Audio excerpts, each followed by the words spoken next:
Bismillahirrahmanirrahim. Assalamualaikum warahmatullahi wabarakatuh.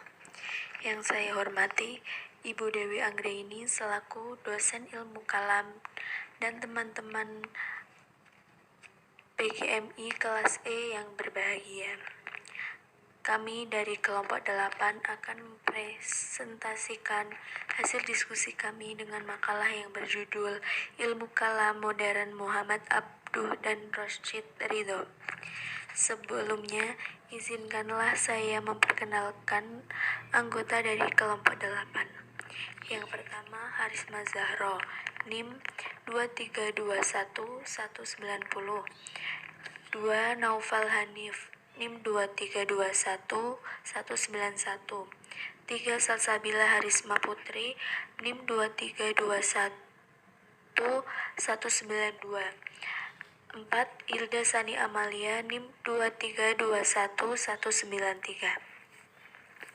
Saya Hilda Sani Amalia, NIM 2321193, akan menjelaskan tentang biografi Muhammad Abduh. Nama lengkap Muhammad bin Abduh bin Hasan Khairullah. Muhammad Abduh merupakan salah seorang pemikir pembaharu Islam pada awal abad ke-19 Masehi. Beliau lahir pada tahun 1266 Hijriah atau 1849 Masehi di kota Mahallah, Nasr di provinsi Al-Bahirah, Mesir. Ayahnya bernama Abduh bin Hasan Khairullah, seorang petani yang mempunyai keturunan dari Turki. Ibunya bernama Junaidah Usman, seorang wanita keturunan Arab. Guru pertama Abduh adalah ayahnya sendiri. Keluarganya sangat mendukung Abduh menuntut ilmu, terutama ayahnya.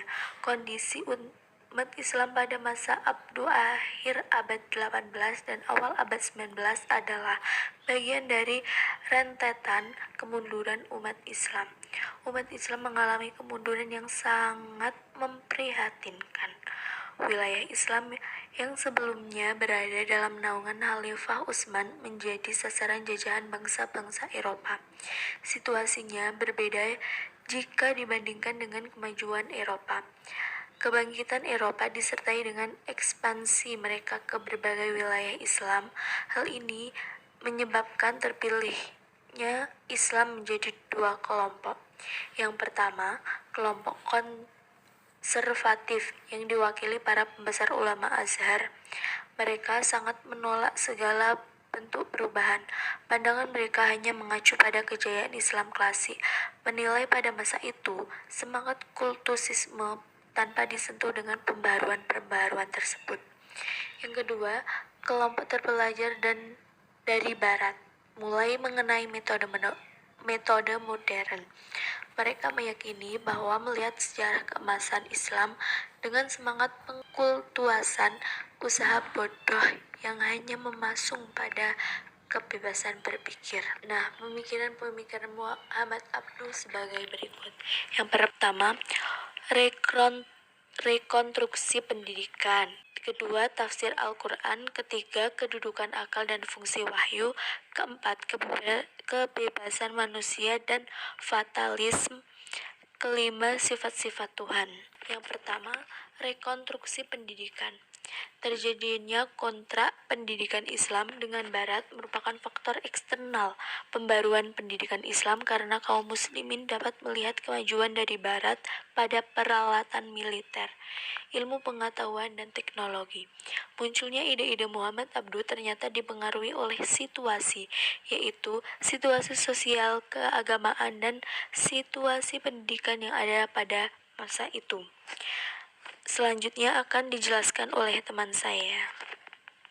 Bismillahirrahmanirrahim. Baik, saya Salsabila akan melanjutkan presentasi dari rekan saya sebelumnya.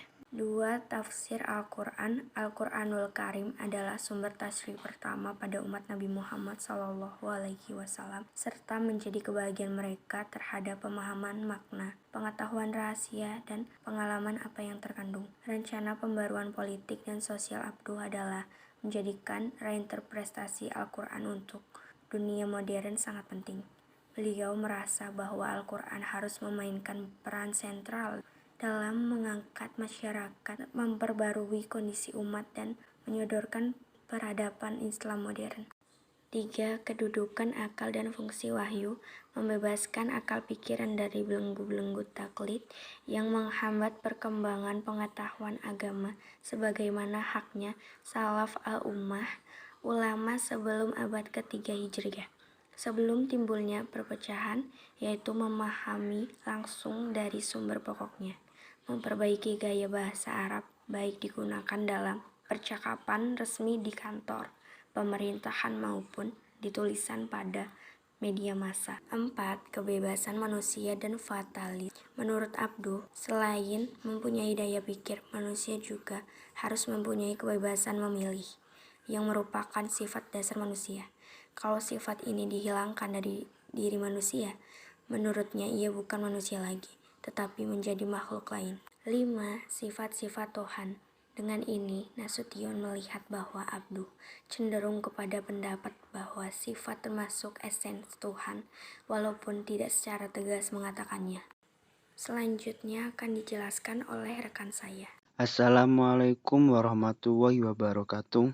Perkenalkan, nama saya Noval Hanif, NIM 2321191. Saya di sini akan melanjutkan materi, yaitu biografi Rosyid Ridho. Rosyid Ridho lahir di Kolmun, di sebuah desa sekitar 4 km dari Tripoli, Lebanon pada 20 Jumadil Awal 1282 Hijriah. Beliau merupakan bangsawan Arab yang memiliki keturunan langsung dari Sayyidina Husain, putra dari Ali bin Abi Thalib, dan Fatimah putri Rasulullah SAW. Pada usianya yang ke-7 tahun, beliau dimasukkan orang tuanya di sebuah lembaga pendidikan dasar yang disebut Kutab. Beliau belajar membaca Al-Quran, menulis, dan berhitung. Setelah lulus, beliau melanjutkan di Madrasah Ibtidaiyah Al-Rushdiyah di kota Tripoli. Di madrasah tersebut, beliau belajar nahwu, shorof, berhitung, geografi, akidah, dan ibadah. Kemudian pada tahun 1882, beliau melanjutkan belajarnya di Madrasah Al-Watoniyah Al-Islamiyah di Tripoli. Di madrasah ini diajarkan bahasa Arab, Turki, dan Perancis, dan diajarkan pula pengetahuan agama yang modern. Beliau wafat pada tanggal 23 Jumadil Ula 1354 Hijriah, bertepatan dengan 22 Agustus 1935 Masehi. Beliau wafat dengan wajah yang cerah dan disertai senyuman yang berseri. Ya, berikut pemikiran-pemikiran Rosyid Ridho. 1. Pembaharuan dalam bidang teologi. 2. Bidang pendidikan. 3. Pandangan terhadap ijtihad. 4. Perbuatan manusia. 5. Akal dan wahyu. 1. Pembaharuan dalam bidang teologi. Menurut Rosyid Ridho, dengan memahami Al-Quran yang berkaitan dengan persoalan ketuhanan, dapat dipahami bahwa Tuhan itu mempunyai sifat, sebagaimana dari pandangan golongan Salafiyah, Ahmad ibnu Hambal, dan Ibnu Taimiyah. Jadi, dalam memahami sifat Tuhan, beliau memilih teologi Asy'ariyah. Namun terdapat perbedaan dalam penyampaian tentang sifat-sifat Tuhan. Asy'ariyah menyikapinya dengan pandangan Billy Kaifa. Mungkin itu saja yang bisa saya sampaikan. Selanjutnya akan disampaikan oleh teman saya. Terima kasih. Bismillahirrahmanirrahim. Baik, saya akan melanjutkan presentasi dari rekan saya sebelumnya. Perkenalkan, saya Haris Mazahroh dengan nomor induk mahasiswa 2321190. Langsung saja ya. Kemudian pemikiran Rosyid Ridho, Yang kedua yakni dalam bidang pendidikan. Beliau membentuk lembaga pendidikan yang bernama Al-Dakwah wal Irsyad pada tahun 1912 di Kairo. Awalnya, beliau mendirikan madrasah tersebut di Konstantinopel dengan meminta bantuan pemerintah setempat tetapi gagal, dikarenakan ada keluhan-keluhan dari negeri Islam. Rashid Ridho juga merasa perlu dilaksanakannya ide pembaruan dalam bidang pendidikan.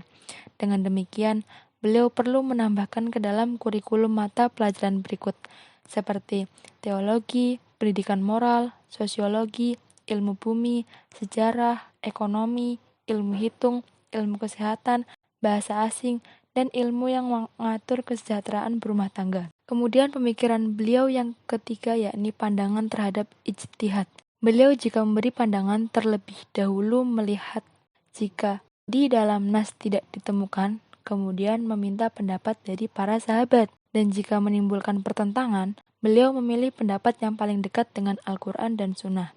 Dan jika tidak ditemukan, beliau berijtihad atas dasar Al-Quran dan Sunnah. Kuliah tafsir beliau dimulai pada tahun 1899, dan keterangan yang memberikan dalam kuliahnya inilah yang kemudian dikenal dengan Tafsir Al-Manar. Kemudian pemikiran beliau yang keempat yakni perbuatan manusia. Menurut beliau sudah ditetapkan oleh suatu hukum yang telah ditetapkan Tuhan, yang disebut sunatullah. Beliau menjelaskan seperti berikut, bahwa Allah Subhanahu wa Ta'ala membuat aturan tentang penciptaan atau kejadian yang memberikan petunjuk kepada manusia sebagai hukum umum yang menjelaskan tentang sebab musabab. Hal itu tidak ada perbedaan antara satu dengan yang lainnya. Kemudian pemikiran beliau, Rashid Ridho yang terakhir yakni akal dan wahyu. Masalah pertama ialah soal pengetahuan ketuhanan, dan masalah yang kedua soal baik dan jahat. Masalah yang pertama terbelah menjadi dua, yaitu mengetahui Tuhan dan kewajiban mengetahui Tuhan, yang dalam istilah Arab husnul ma'rifat Allah dan wujud ma'rifatullah. Yang kedua menjadi masalah adalah mengetahui baik dan jahat dan kewajiban mengerjakan perbuatan baik dan meninggalkan perbuatan yang jahat, atau yang juga disebut al-tas'in wal al-taqrabin. Konflik yang terjadi di kalangan Islam rasional dan tradisional dalam 4 persoalan ketuhanan tersebut mencakup yang mana dapat diperoleh dengan akal dan yang mana yang diperoleh dengan wahyu. Menurut beliau, wahyu memiliki fungsi yang sangat penting untuk memahami persoalan pokok keagamaan. Karena pada dasarnya wahyu memberi motivasi agar manusia menggunakan akalnya, serta mengkritik mereka yang memiliki keyakinan kepada Tuhan, tetapi tanpa mengikuti argumen yang kuat. Demikian presentasi yang saya berikan, kurang lebihnya mohon maaf dan terima kasih.